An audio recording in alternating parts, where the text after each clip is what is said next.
Sa isang malayong baryo, may isang dalagang nagngangalang Rosa na kilala sa kanyang ganda. Ngunit sa likod ng kanyang kaakit-akit na anyo, itinatago niya ang isang madilim na lihim, siya ay isang manananggal. Tuwing kabilugan ng buwan, si Rosa ay nagtutungo sa gubat malapit sa kanilang baryo.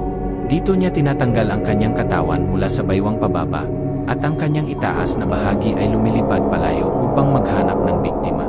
Pinapalipad siya ng kanyang malalaking pakpak, at hinahanap ang amoy ng dugo ng mga bagong silang na sanggol.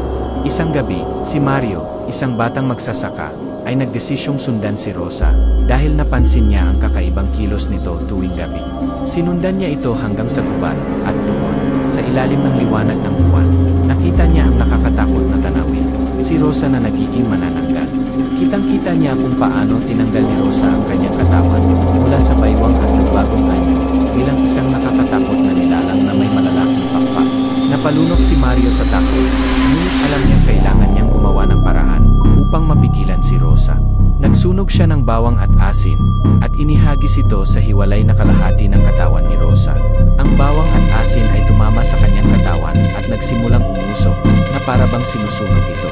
Nang bumalik si Rosa mula sa kanyang pangangaso, nadama niya ang paghapdi ng kanyang katawan, at hindi na niya maibalik ang kanyang katawan. Nagsisigaw siya sa sakit at galit, ngunit walang magawa si Rosa, kundi ang mamatay sa matinding kilig. Naging habo ang kanyang katawan, na tinangay ng hangin. Mula noon, naging tahimik na muli ang baryo, ngunit si Mario ay nanatiling may bangungot tuwing naalala niya ang gabi na iyon. Lagi niyang iniisip na baka may isa pang manananggal na maghahanap ng bagong biktima, kaya't lagi siyang nag-iingat at nagdarasal tuwing sasapit ang kabilugan ng buwan.